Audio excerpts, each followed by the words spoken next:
नमस्कार।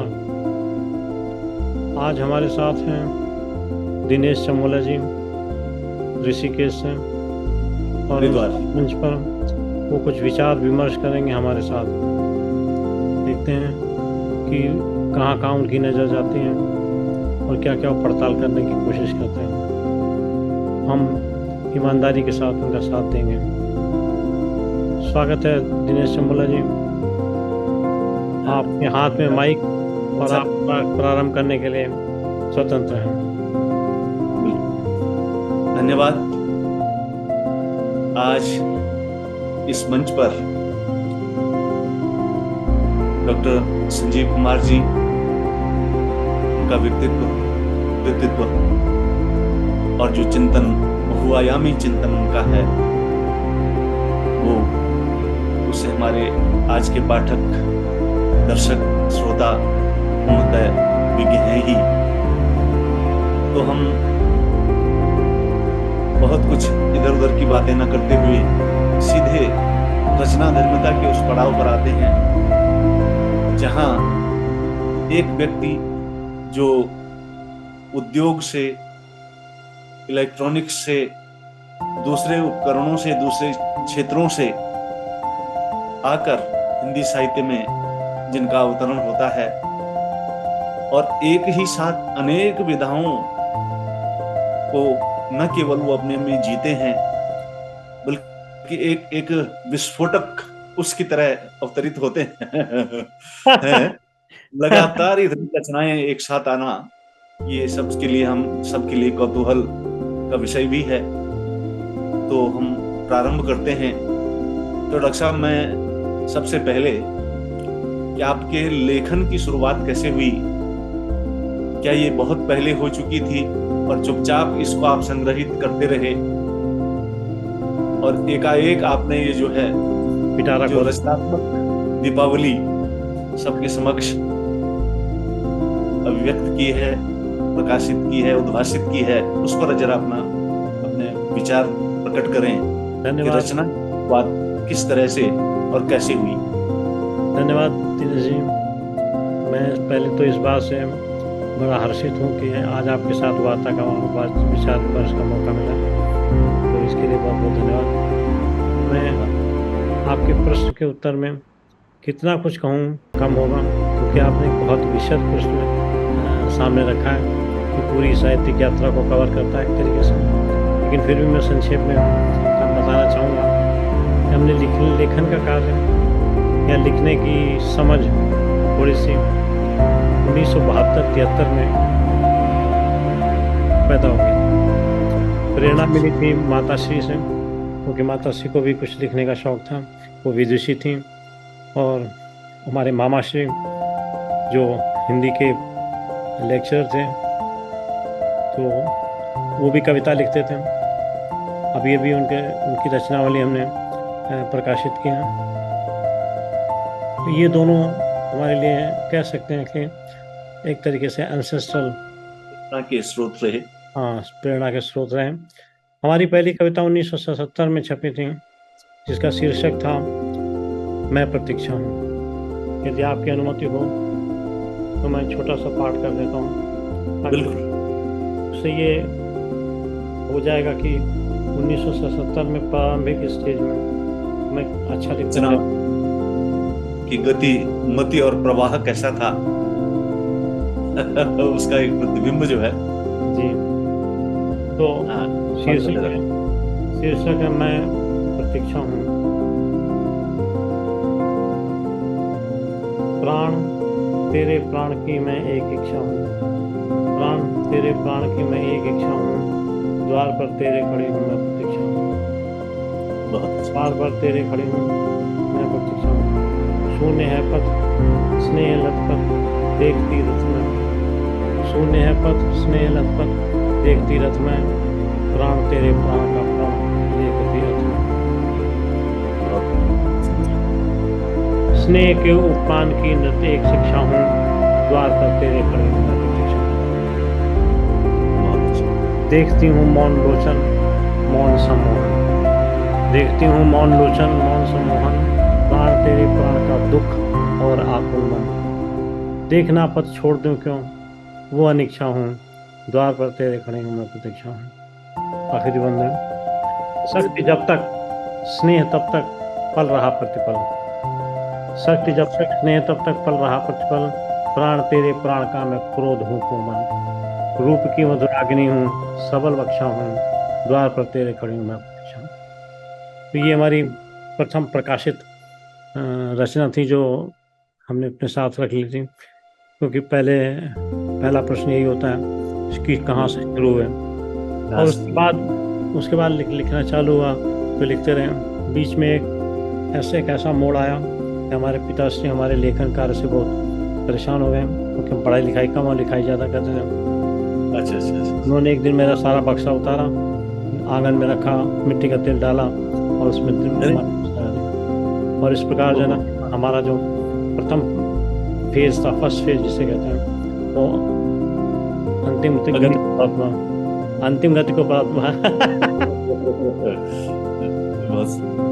फिर धीरे धीरे कुछ और लिखते रहे चुपचाप, क्योंकि ये जोश तो खत्म नहीं हो सकता। लिखते लिखते लिखते लिखते लिखते स्कैटर्ड रूप में पढ़ा। फिर जॉब में लग गए, अध्यवसाय पहले, और पढ़ाई लिखाई भी जरूरी, क्योंकि ये घटना BA BCom के दरमियान के। फिर मौका कम मिलता रहा, लेकिन लेखनी जहाँ कहीं भी खुलती थी लिखे जाती थी।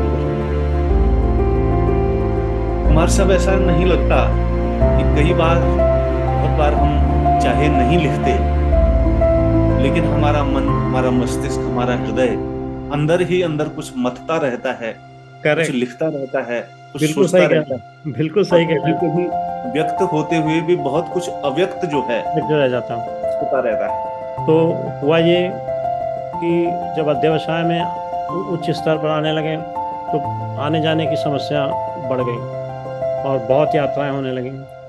लेकिन मैंने उन यात्राओं का सदुपयोग किया और अपनी लेखनी खोल लेता था मैं उन यात्राओं के दौरान, चाहे वायु से कर रहा हूँ चाहे गाड़ी से कर रहा हूँ, तो कुछ ना कुछ लिखते लिखते लिखते लिखते 1900 जन्म स्थान, शिक्षा, उसका भी संकेत देते हुए। अच्छा, जन्म स्थान मेरा कानपुर है, लेकिन प्रारंभिक काल में मैं कानपुर के ही एक दूरस्थ गांव में रहा, जहाँ मेरा पैतृक गांव था। गांव का नाम था बंसठी, और ये तकरीबन 20 किलोमीटर दूर है कानपुर शहर से। वहाँ पर आज भी हमारी खेती है, पैतृक खेती है, और एक स्कूल हमने सेटअप किया हुआ है गिविंग बैक टू सोसाइटी के दृष्टिकोण से, जहाँ बच्चों को मैं ऑलमोस्ट नगण्य फीस के साथ शिक्षा देता हूँ। तो वो एक हमारा BPA फाउंडेशन का, जो हमारी NGO है, उसका उद्यम है। कानपुर का जो साहित्यिक परिवेश था, साहित्यिक वातावरण था, क्या उसकी खुशबू, क्या वहाँ का जो एक उर्वरा भूमि की रचना, धर्मिता का जो प्रभाव है, वो भी कहीं आपके बचपन पर पड़ा? ठीक कह रहे हैं चिमला साहब। हुआ क्या, होता यूँ है कि मतलब चुंबक लोहे को खींचता तो है, तो जहाँ साहित्य होगा और साहित्य से प्रेम रखने वाला होगा तो खींचा चला आएगा। तो वैसे ही मैं भी खींचा चला आता हूँ। लेकिन एक समय आकर के मैंने ये फैसला किया कि ज़िंदगी में रुपए कमाना ही सब कुछ नहीं है, कुछ और करना चाहिए। तो मैंने ये फैसला किया कि 55 वर्ष की उम्र में मैं अवकाश ग्रहण कर लूँगा, क्योंकि नियमानुसार हमने अपने बच्चों की पढ़ाई लिखाई इतनी करवा दी थी कि 55 साल पूरे होते होते वो जॉब के में आ गए थे। तो तीनों बच्चे हमारे पढ़ लिए और वो जॉब में आ गए, तो मैं फ्री हो गया। मैंने अवकाश ग्रहण कर लिया 2016 में, और उसके बाद से फ्रीलांसर के तौर पर प्रैक्टिस इन सुप्रीम कोर्ट और लॉ की किताबों के लिखने का काम और लिटरेचर की किताबों के लिखने का काम करते करते पुराना जो सामग्री थी सारी समेटी, उसको वर्गीकरण किया और उसको प्रकाशन में लिया। और नया जो लिख रहे हो तो था ही। तो जुलाई 2022 में हमने सैकड़ा पूरा किया। हमारी सभी पुस्तक थी आज की मधुशाला। और आप डॉक्टर साहब कहाँ उद्योग, कहाँ विज्ञान, कहाँ इंडस्ट्री, कहाँ कानून और कहाँ कानून, और ये जो बिखराव है, मतलब जीवन की मनोभावनाओं का, जीवन वृत्ति की संभावनाओं का, और उसमें छितराता हुआ ये जो साहित्य है, ये अलग अलग कोणों से उभर कर आया, तो आपको कैसे लगा और आपको क्या लगा कि क्या साहित्य की ओर जाना चाहिए, विधि की पुस्तकों की ओर जाना चाहिए, और एक लेखक, एक रचनाकार एक ही समय पर कितनी चीजें हो सकता है, ये आपने सिद्ध करके दिखाया अपनी उर्वर रचना धर्मिता से, तो थोड़ा सा उस पर भी प्रकाश डालें। दिनेश जी, हमारी पहली मोहब्बत थी साहित्य। तो पहली मोहब्बत यानी बचपन की मोहब्बत को ऐसे थोड़ी दिल से भुला देते हैं। तो इसलिए कानून तो बाद में आया। जहाँ तक आपने शिक्षा का प्रश्न किया, तो मैंने एमकॉम किया और एलएलबी किया, पीएचडी किया। इसमें कहीं भी साहित्य नहीं था। पोस्ट ग्रेजुएट डिप्लोमा किया इंटेलेक्चुअल प्रॉपर्टी राइट्स में, कोबॉल प्रोग्रामिंग किया आईआईटी कानपुर से, और जनरल मैनेजमेंट का कोर्स किया एमआईटी बॉस्टन यूएसए से। तो जो मौका मिला पढ़ते हैं। तो सच कह रहे हैं आप कि हमारा जो अध्ययन या डिग्रियां जो हैं वो या तो मैनेजमेंट में हैं या लॉ में हैं। फिर लेखन का तो कीड़ा था ही दिमाग में। धारा प्रवाह साहित्य में प्रवाहित हुई। नहीं, ऐसा ही पहले कानून में हुआ। कानून में ऐसे कहेंगे कि हमारी पहली किताब 2001 में है। 2000 वो उस विषय पे थी जिस विषय में मुझको सबसे कम नंबर अपनी पूरी स्टडी में मिले। मैंने सोचा इसी को चैलेंज माना जाए, जिसमें सबसे कम नंबर मिले उसी में अध्ययन किया जाए। 3 बार किताब लिखी, 3 बार रिवाइज की, और अंततः लॉ की पहली किताब मेरी पब्लिश हुई। अब तक 36 किताबें मेरी लॉ में, और तकरीबन 500 आर्टिकल्स लिखा हुआ। मैं आपको अपनी थाती कहते हैं ना। हाँ, थाती, बिल्कुल। 1 सेकंड लूंगा। क्योंकि रचनाकार का जीवन जो है एक संघर्ष का जीवन होता है, और एक तरफ नौकरी, एक तरफ अध्ययन, एक तरफ परिवार। चलिए ये आपको दिखाते हैं। ये हमारी अलमारी का जो है ना, ये ऊपर से जो किताबें दिख रही हैं, अच्छा, ये सब नीचे तक पूरी रो जो है ना हमारी, यहाँ तक एक लॉ की किताब है। अच्छा, और उसके नीचे ये साहित्य। लॉ में जो सबसे बड़ी किताब जिसमें हमने काम किया वो 13,000 पन्ने के। 13,000 पन्ने की? ये देख रहे होंगे ऊपर ग्रीन कलर में दिखाई पड़ रही है। हाँ हाँ, 9 वॉल्यूम्स हैं। इनका प्रकाशन कहाँ से डॉक्टर साहब हुआ? लॉ की किताबों में मैक्सिमम किताबों का प्रकाशन वो दुनिया के सबसे बड़े लॉ प्रकाशक लेक्सिस नेक्सिस के द्वारा हुआ। तो कानून के भीतर से कहीं न कहीं उन कानून की टेढ़ी सीधी आड़ी तिरछी रेखाओं में कहीं साहित्य अंगड़ाइयां ले रहा था। बहुत कुछ मिलता है सर कानून में, बहुत कुछ मिलता जैसे कानून की प्रैक्टिस करते समय जीवन मूल्य, जीवन बोध, तरह तरह की घटनाएं, तरह तरह के विवाद सामने आते हैं आपके। तो और उधर से होते हुए डॉक्टर साहब प्रबंध काव्यों की ओर आपका रुझान कैसे बढ़ा? आता हूँ, पहले आपको अपने व्यवसाय की कहानी पूरी कर दूं। हाँ, मैंने कई संस्थाओं में काम किया, लेकिन मुख्य रूप से कैपिटल मार्केट में इंगेज कंपनी थी HB group, Taurus mutual fund group, उसमें काम किया मैंने 12 साल। फिर उसके बाद तो financial industry, exchange issues, public issue, debenture, share, सब मेरी उंगलियों के थे उसमें। उसके बाद म्यूचुअल फंड्स। फिर मैंने मैन्युफैक्चरिंग ऑर्गेनाइजेशन का थोड़ा सा ज्ञान प्राप्त करने के लिए 2001 में परिवर्तन किया और मैं बजाज ग्रुप में आ गया। बजाज ग्रुप इनिशियली शुगर यानी चीनी के व्यवसाय में था, तो पहले उसी में वृद्धि की। 2 शुगर मिलों से बढ़ करके 16 शुगर मिलें करी और बजाज हिंदुस्तान दुनिया का चौथा सबसे बड़ा चीनी उत्पादक हो गया। वैसे ही 2 छोटी छोटी डिस्टिलरीज से 6 बड़ी डिस्टिलरीज में ग्रेजुएट किया और इंडिया का सबसे बड़ा एथेनॉल प्रोड्यूसर हो गया। फिर पावर में गए, पहले 11 छोटे छोटे कोजन प्लांट्स लगाए, फिर 5 मिनी पावर प्लांट्स लगाए कोल बेस्ड, फिर 1 मेगा पावर प्लांट लगाया ललितपुर में 2000 मेगावाट। तो इस तरीके से काम करते करते 2 मिलों से लेकर के 16 मिलों तक, 2 डिस्टिलरी से लेकर के 6 डिस्टिलरीज तक, और पावर प्लांट छोटे बड़े मिला करके 17 power plant, 2500 megawatt power generate करते हैं।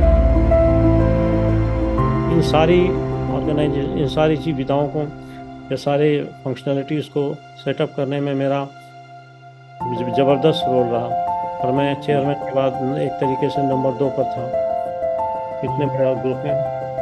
और आप यूँ समझ लीजिए कि 2004 में मैंने ज्वाइन किया। 2004 में जो एग्रीगेट एसेट्स थी ग्रुप की वो करीबन 700 से 800 करोड़ रुपए थी, लेकिन जब हमने एक्सपेंशन प्लान्स कंप्लीट किए और जब मैंने छोड़ा तो ग्रुप 31,000 करोड़ रुपए का था।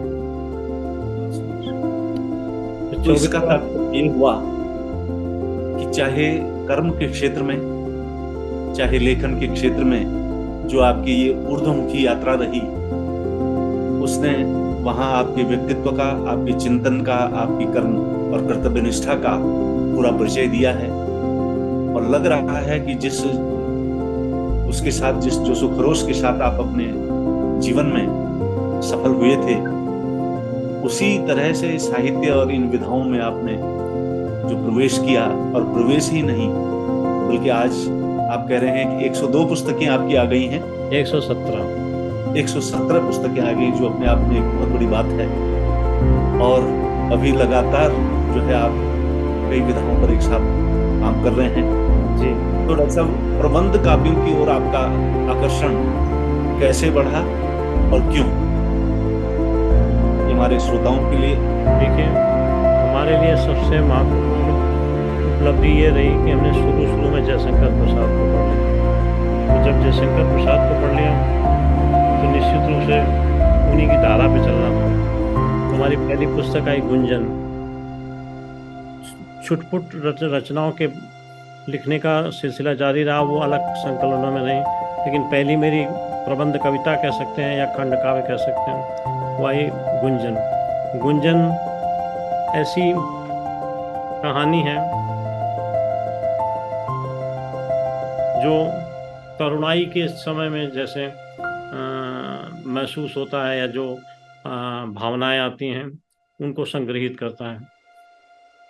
तकरीबन 300 स्टैंजा के ये पुस्तक हमारे पहला प्रबंध काव्य कही जा सकती है, प्रबंध कविता कही जा सकती है। इसमें पूरी स्टोरी है। हर स्टैंजा में आप पेंटिंग बना सकते हैं।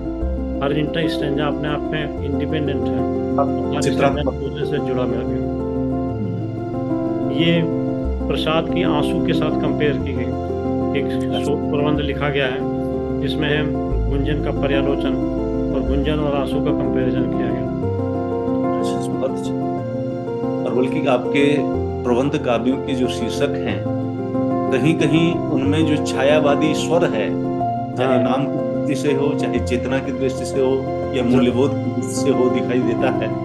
जी, मैं आज भी ये महसूस करता हूँ और मानता हूँ और मान्यता देता हूँ कि छायावाद सबसे सुंदर काल रहा कविता का, जिसमें एक समझ की समझ थी।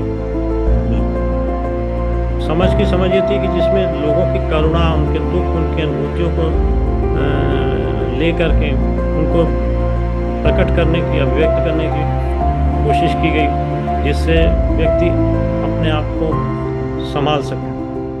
बिल्कुल। आपने पहली रचना से जो कविता का वाचन आपने किया, यद्यपि वो आपकी बहुत प्रारंभिक रचना थी, लेकिन उसमें भी सुनने में वो अगेय लग रही थी, लेकिन उसके भीतर भी गीत तत्व जो है, गेयता का एक भाव और एक प्रवाह था जो आपकी रचनाओं में लगातार रहा। तो प्रबंध काव्यों का चयन आपने इन विषयों पर किया है।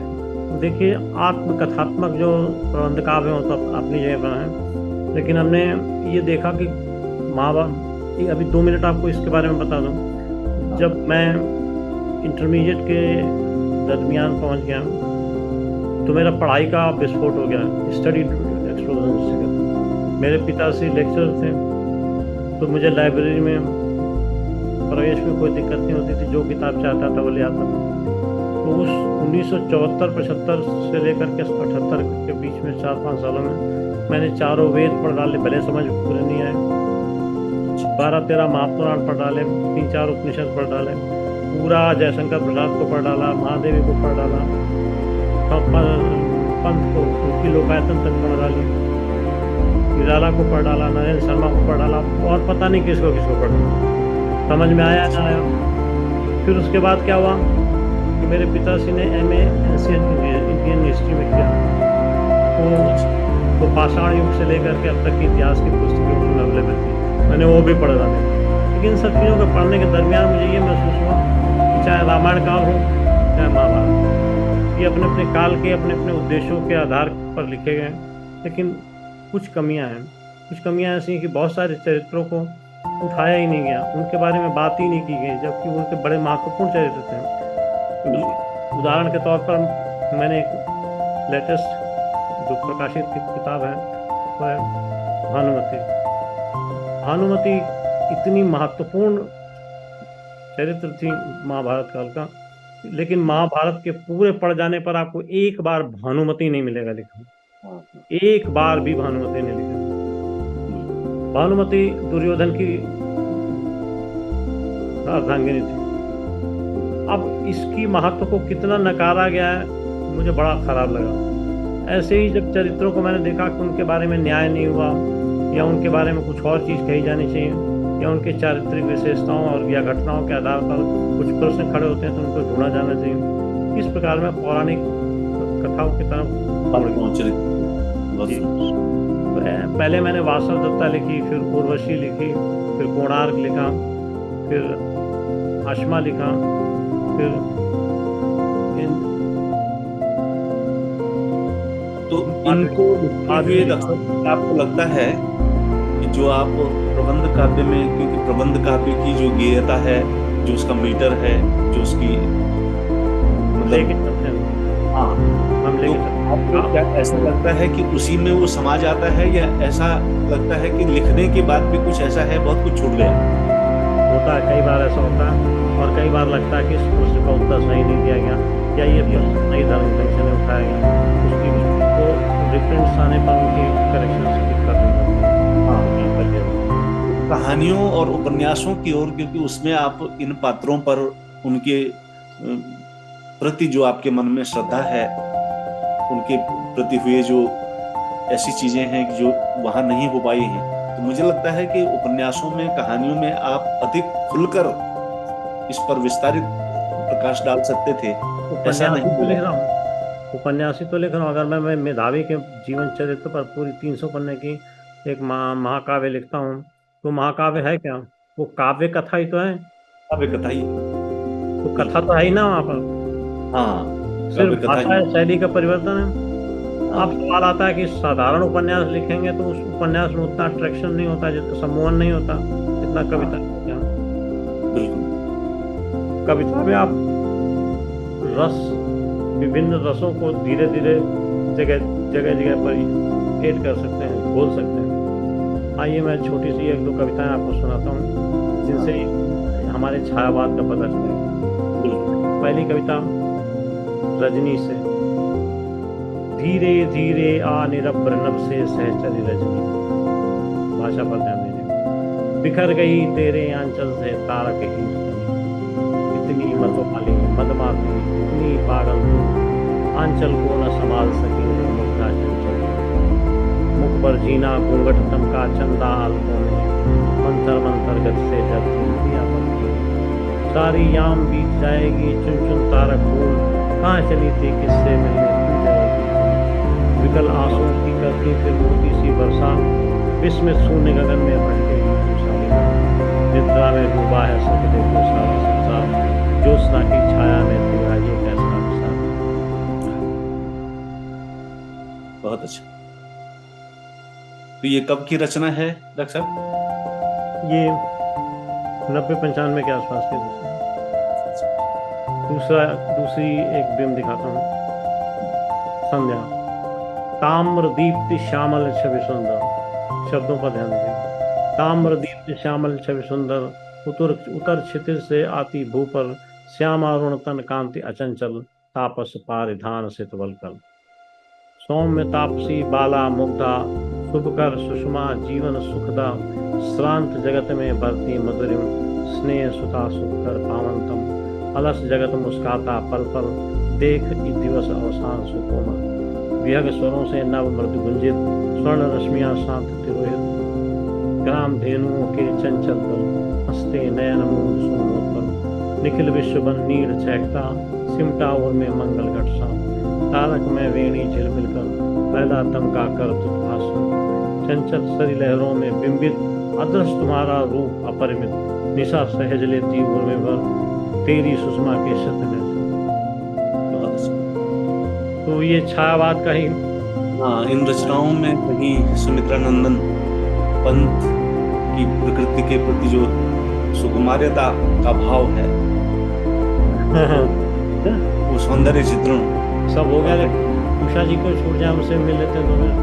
हाँ, सा गगन क्षितिज पर बिखराती मुस्कान, उषा पहन कर निकली स्वर्णिम किरणों के परिधान। आभा दीप्त सौम्य मुखमंडल स्लिप में नयन बल, रूप रस को देख के वक्षोजों पर धरे कलश नव गंगा में मुरझाई सी रजत कमलिनी इंद्र। मुद्दने लगी तारकों की पलकें थककर उन्मान, मौन निशा चलती समेट कर नव से तिमिर बितान। आकुलता में रोई रजनी सारी रात असार, आंसू के मोती समेट ले आई उषा उदार। शशिका मौन साक्ष से हृदय से काफी सुहर समीर, आंचल में भरतुहीन पुलक में तल भर धीर। चेतनता का स्पर्श जगत में मंगल ज्योति प्रसाद, जीवन में जीवन को लाई देखो उषा उतार। चंचल वियोगों ने पुलकित हो भरी सूर्य दीतान, विशद धरा पर लगा बिखरने नवजीवन का ज्ञान। काफी लंबे दर्शनों में भरूखा मुखर हो जीवन का उत्साह, उषा बहाने लगी जगत में नूतन प्राण प्रवाह। मंदिर में शंख ध्वनि की हो उठी कूट गुंजार, मंगल मंत्रों का पूजन करते स्विचार आत्मचार। आओ उषे अरुण में संग मंगलदायिनी स्वर्ण किरण, पीतंबरे कर लो मैं पावन स्पर्श प्रकाश। तो डॉक्टर साहब ऐसा नहीं लगता कि प्रबंध का जो वो जो छंद और गेयता का प्रबंधन है वो पहले उन काव्यों में अधिक है और कोणार्क तक आते आते वो गेयता बदल दिया था, बदल दिया। कोणार्क को समकालीन भाषा से लेने की कोशिश की थी, शैली से लेने की कोशिश की थी, लेकिन मुझे लगा वाक्यम रसात्मक काव्य में तो रस नहीं गिरना चाहिए, रस गया तो सूख जाएगा। तो इसलिए रस को वापस जोड़ लिया और भाषा की छायावादियों की प्रांजलता को उसमें ले लिया। उस तरीके से हुआ ये कि कॉम्बिनेशन ऑफ डिफरेंट थिंग्स बन के कोणार्क हमारी सर्वोत्तम रचना कह सकता हूँ कि दीवानों में।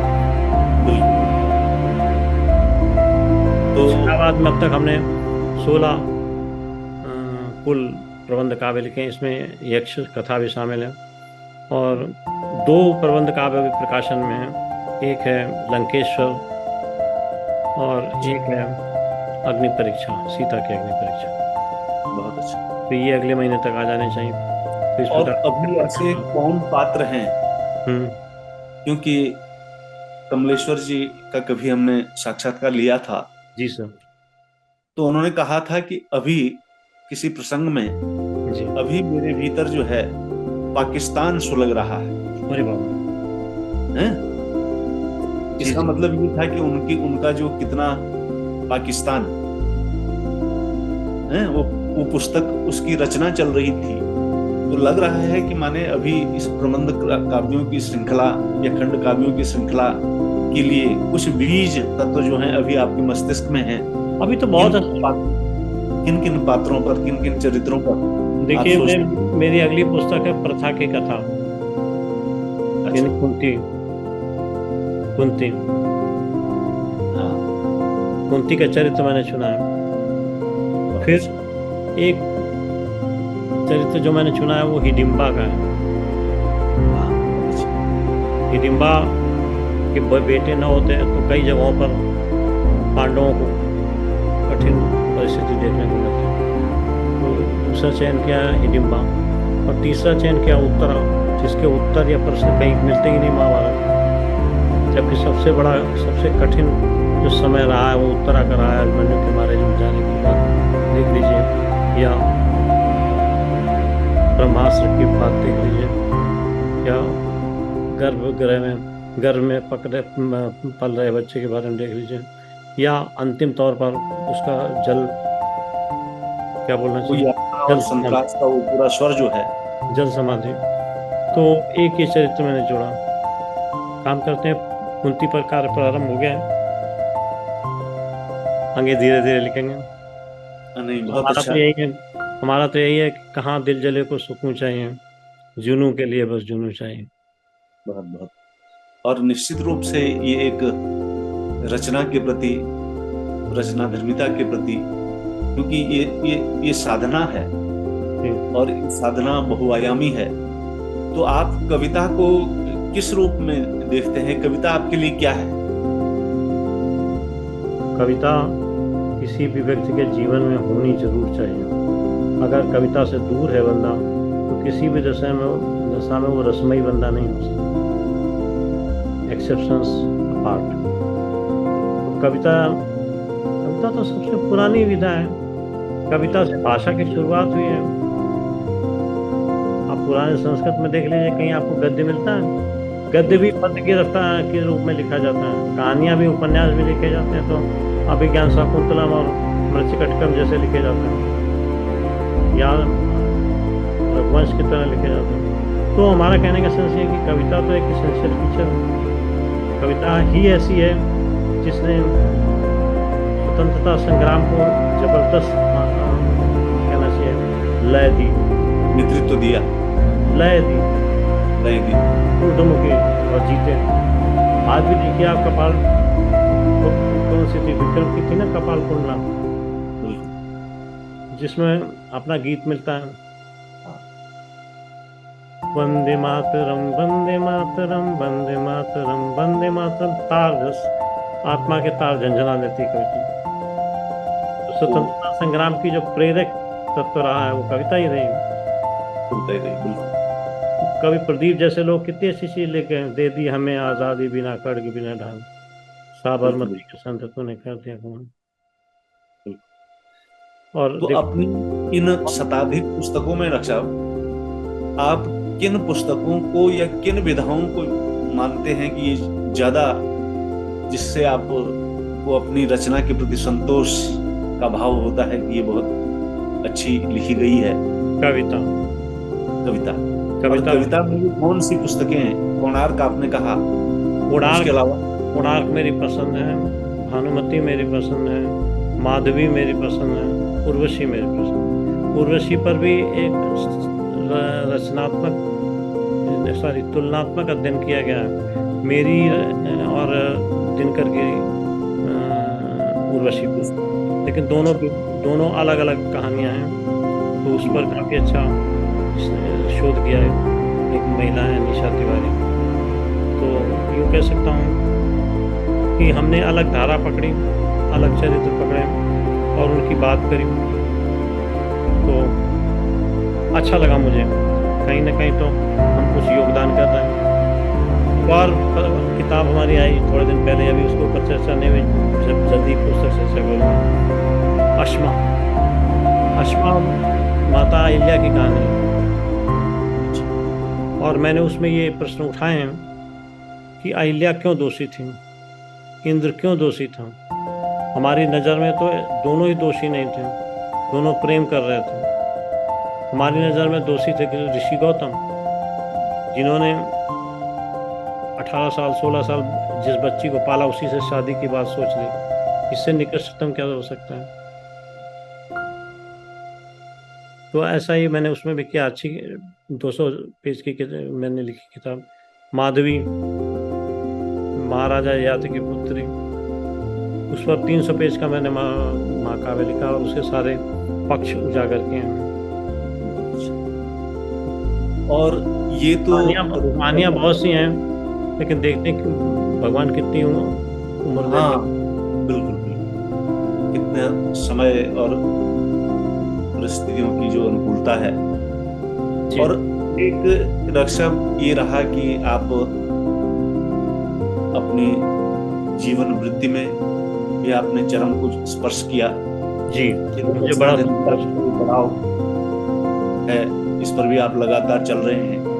और इसके साथ साथ आपका जो एक रूप है, आपने साहित्य के संवर्धन के लिए, विकास के लिए अपना प्रकाशन जो उसका नेतृत्व किया है, और उससे सैकड़ों पुस्तकें आपने की निकल गई हैं। मुझे लग रहा है 716 किताबें निकल चुकी हैं, और उनमें 60 किताबों का एक बंच और जा रहा है जो मैं बाल साहित्य अकादमी के लिए कर रहा हूँ। तो उस प्रकार से 775 किताबें हो जाएंगी। तो थोड़ा सा इसको बताइए कि इसका भाव आपके मन में कैसे आया? देखिए, कविता कोई छापता नहीं, कविता कोई खरीदता नहीं, और तो और कविता करने वाले और कविता पढ़ने वाले भी नहीं खरीदते हैं। तो रिजल्ट ये था कि इनका जो प्रकाशन था वो सहयोग राशि के आधार पर होता था। अब सहयोग राशि जब हम दे रहे हैं तो हमने ये सोचना शुरू किया, कास्ट अकाउंटेंट तो थे ही, वैल्यू फॉर एनालिसिस से, वैल्यू फॉर टाइम या प्रोडक्ट या सर्विसेज से, वो सब देखते हुए मुझे लगा ये तो गलत है। इससे तो अच्छा मैं प्रकाशन का काम खुद ही कर लूँ, इनसे क्यों करवाऊँ। ये सोचकर दुर्घटनावश हम प्रकाशक बन गए। बहुत अच्छा। आपकी वो दुर्घटना जो है हमारे यहाँ, हमारे इतने लेखकों के लिए, रचनाकारों के लिए एक बहुत बड़ी घटना हो गई। चमोला साहब, ये तो आप जानते हैं कि मेरे को बिजनेस के तौर पर मैं ये काम नहीं करता। मैं इसे गिविंग बैक टू सोसाइटी के लिए कर रहा हूँ। संवेदनशील साहित्यकार, रचनाकार है जो रचना के संघर्ष के साथ साथ रचना की संवेदनशीलता, रचना के महत्व, रचना की व्यवस्था को समझता है, और इसलिए आप उसमें रुचि लेकर एक बड़ा काम, ये बहुत बड़ा परमार्थ का कार्य है, अद्भुत कार्य है। में सहयोग की बात सिर्फ प्रकाशन, पुस्तकों के प्रकाशन तक ही नहीं रही, जहाँ की जबकि पुस्तकों में hard bound, paper bag, e books और ऑडियो बुक्स पे हमने काम किया। ये प्रकाशन का कार्य हमने न केवल इंडिया से किया बल्कि अमेरिका से भी किया। इंडिया नेट बुक्स एजेंसी के नाम से हमारी कंपनी है, वहाँ पर कुछ प्रवासी भारतीयों के लिए कार्य कर रही है। ठीक है ना। फिर हमने बच्चों को उठाया, हमने कहा 15 साल से ऊपर, 18 साल से ऊपर लोग लिखते हैं, नीचे वालों की तो कोई पूछता ही नहीं, जबकि प्रतिभा तो वहाँ भी है। तो हमारा सबसे छोटा जो ऑथर है, कवि है, उसकी उम्र 6 वर्ष है। अरे, उसकी पुस्तक प्रकाशित हो चुकी है म्यूजिंग्स के नाम से। और सबसे वरिष्ठ जो हमारा ऑथर है वो 99 साल पूरे करके 100वें साल में चल रहा है, डॉक्टर रामदरस मिश्र। तो हमें बड़ा प्यार मिला, बड़ा सहयोग मिला, बड़ी सपोर्ट मिली कि हम इतनी जल्दी ये काम कर सकें। 800 टाइटल निकालना कोई ऐसी खेल नहीं। मैं टाइटल में आदमी की कचूमर ढीली हो जाती है।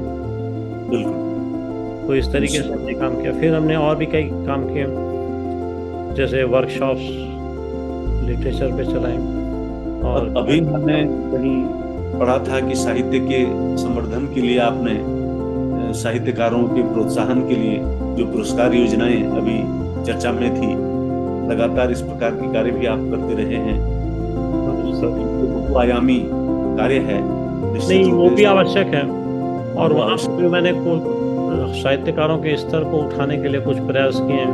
पता नहीं वो सबको समझ में आए या सब लोगों को अच्छे लगे या नहीं। मैंने ये तय किया कि ऐसी जो कार्यक्रम है वो मैं 5 सितारा संस्कृति के आधार पर करूँ, ताकि हमारे साहित्यकारों को महसूस हो कि वो सिर्फ हिंदी भवन या महात्मा गांधी भवन के अलावा भी कहीं पहुंच सकते हैं और 5 स्टार की सुविधा का आनंद ले सकते हैं। तो हमने वो किया, हमने अनुवाद ग्रांट स्कीम चालू की, इसमें अनुवाद के लिए हम करते हैं। हम कई श्रृंखला साहित्य बनाया हमने। सबसे पहले कवि के मन से हमने सीरीज शुरू की कविता पर, फिर उसके बाद कथामाला के रूप में अभी 12 तारीख को लॉन्च किया चित्रा मुद्गल जी का पहला अंक कथामाला चित्रा मुद्गल। हमारे पास 20 कलेक्शन आ चुके हैं, प्रपोजल्स आ चुके हैं, जिनका हम एक के बाद एक हर महीने एक किताब निकलेगी। फिर हमने व्यंग्यकारों को एक जगह समेटने की कोशिश की और 251 अंतर्राष्ट्रीय व्यंग्यकारों को हमने इकट्ठा करके एक 600 पेज की कलेक्शन बिल्कुल प्रकाशित की। संभवतः उसमें संभवतः मैं भी था। हाँ, आप भी थे। हाँ, नहीं, ये अनूठा कार्य है। फिर आपका व्यक्तित्व कृतित्व इतना विशद है कि उस पर घंटों हम चर्चा कर सकते हैं। मैं एक चीज़ और ज्ञान में डालना चाहूँगा। हमने भारतीय लोक कथाएं, अच्छा, विश्व की लोक कथाएं इकट्ठी करके संकलित करके 25 खंडों में इसको प्रकाशित कर रहे हैं।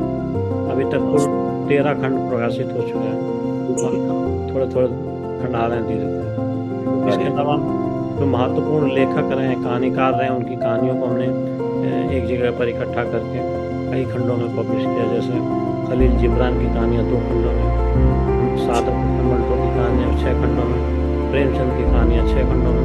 इस तरीके से मैंने नरेंद्र मोहन के नाटक और प्रताप सहगल के नाटक रचनावली के रूप में और ललित की जो रचना है उनको भी हमने रचनावली के रूप में दिया। इसके अलावा अनल ग्रंथावली बनाई। इस तरीके से जहाँ तक कर सकते हैं, जहाँ तक दिमाग में आता है या कुछ सहयोग मिलता है तो वो हम काम करते हैं। हमने भी एक बहुत अच्छी महत्वपूर्ण पुस्तक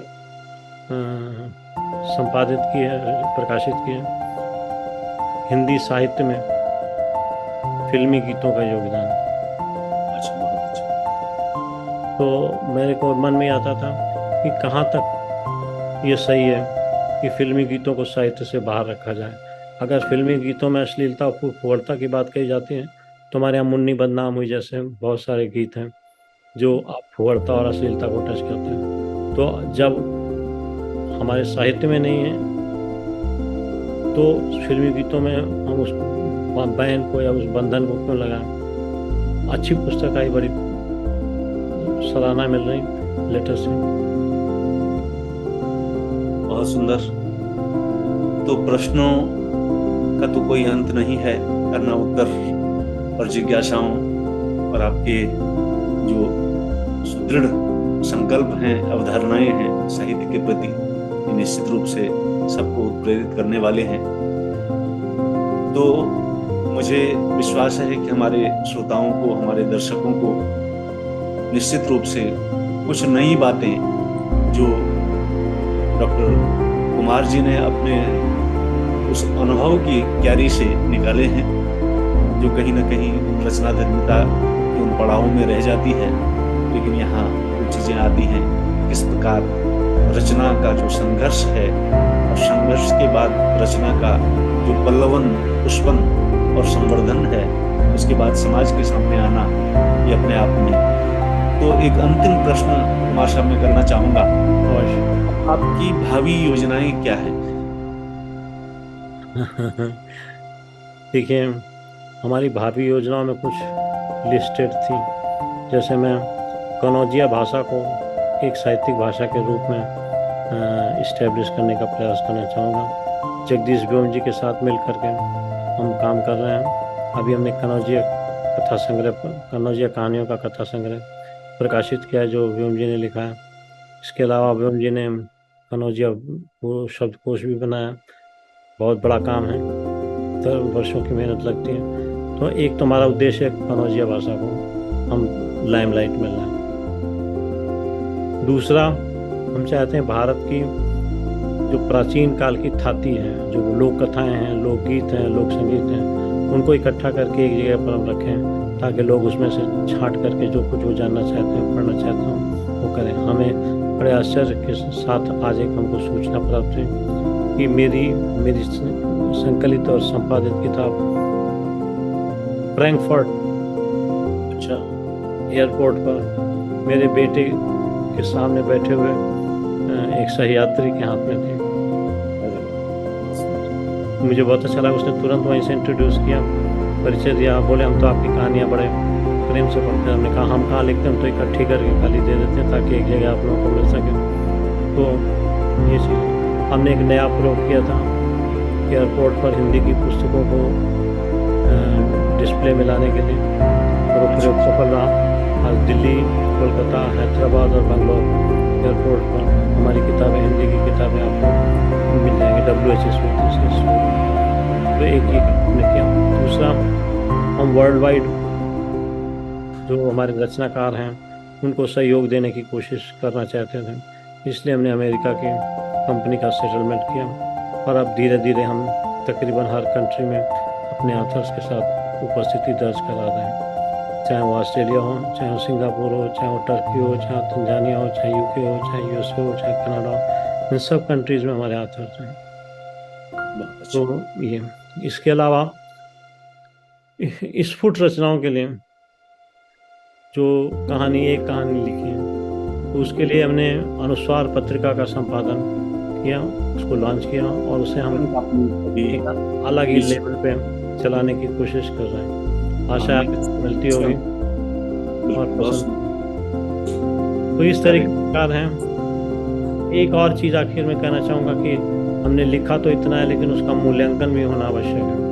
तो उस मूल्यांकन की दिशा में भी हमने कदम उठाए हैं। पुस्तक चर्चा या लेखक से मिलिए कार्यक्रम के द्वारा अब हमारे कृतित्व को मैं सबके सामने मूल्यांकन के लिए प्रस्तुत करता हूँ। चमोला साहब भी हमें किसी दिन बुलाएंगे किसी किताब पर डिस्कशन करने के लिए या लेखक से मिलिए कार्यक्रम के लिए।